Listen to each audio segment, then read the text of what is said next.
Assalomu alaykum. 2025-yil biz uchun, oilamiz uchun juda katta omadlarga, baxtlarga to'la bo'ldi. 2025-yilimiz katta qizimni turmushga uzatdik. Baxtli onlarimizdan biri. Kichkina qizim xalqaro va davlat universitetiga grant asosida o'qishga qabul qilindi. O'g'lim medallar bilan karate, taekvondolarda, shaxmat musobaqalarida birinchi o'rinni egalladi. Bu yil 2025-yil juda ham baxtga va omadlarga to'la bo'ldi biz uchun. 2025-yil men uchun juda ham yaxshi, salmoqli yil bo'ldi. Sababi joriy yilda mana respublikamiz bo'yicha qishloq xo'jalik xodimlarini har bitta viloyatga biriktirilishi, jumladan men o'sha Jizzax viloyatining Zafarobod tumaniga biriktirilishim, joriy yilda ushbu viloyatdagi Zafarobod tumani respublikada ilg'orlardan birinchi bo'lib g'allani ortig'i bilan bajarishdi. Qolaversa, paxtani 104% ga ortig'i bilan bajarishib, respublikadagi yetuk ilg'or tumanlardan biri bo'lib yetishdi. Bunda albatta ozmi ko'pmi meni hissam bor deb o'ylayman. Sababiki o'sha biriktirilgan tumanda kunu tun o'sha dehqonlar bilan, fermer xo'jaliklari bilan birgalikda yelkama-yelka ularga yelkadosh bo'lib birga yurib shuni amalga oshirdik.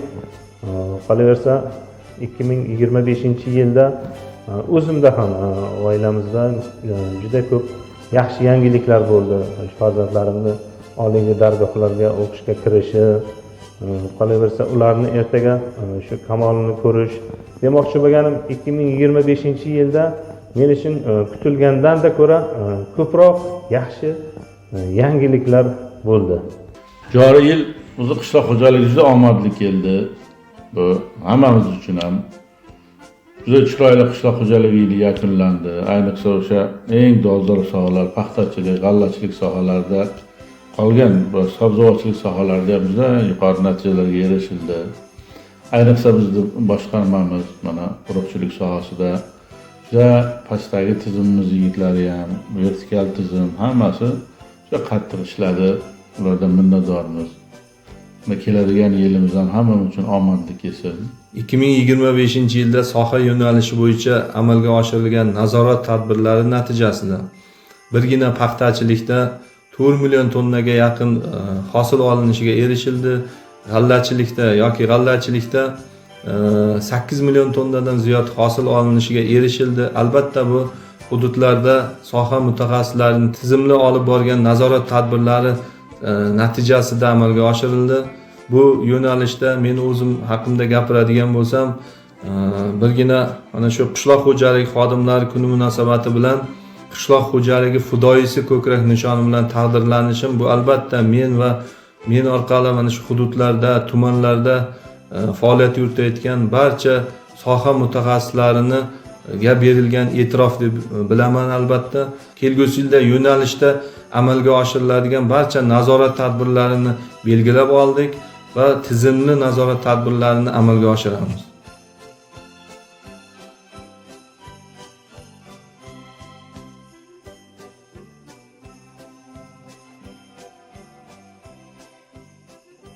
Qadrli yurtdoshlar, 2026-yil bilan barchangizni yangi yil bilan tabriklayman.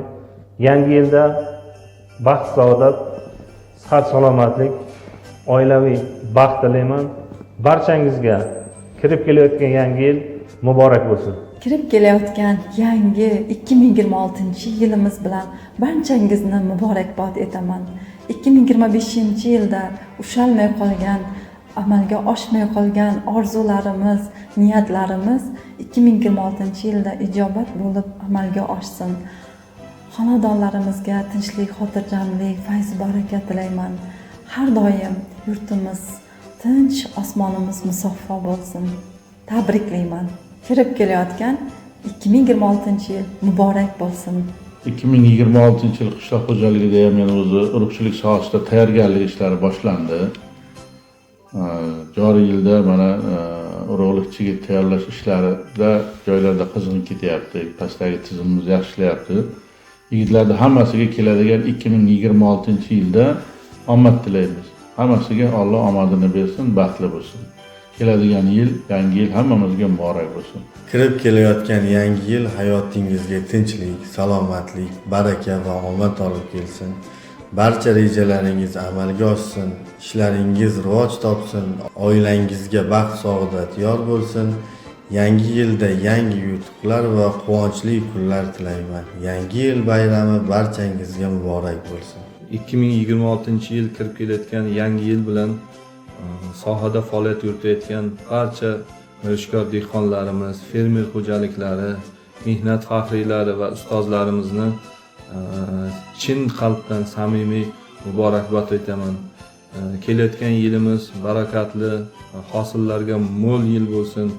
Barchalaringizni yangi yil bilan chin yurakdan samimiy muborakbod etaman. Yangi yilingiz muborak bo'lsin.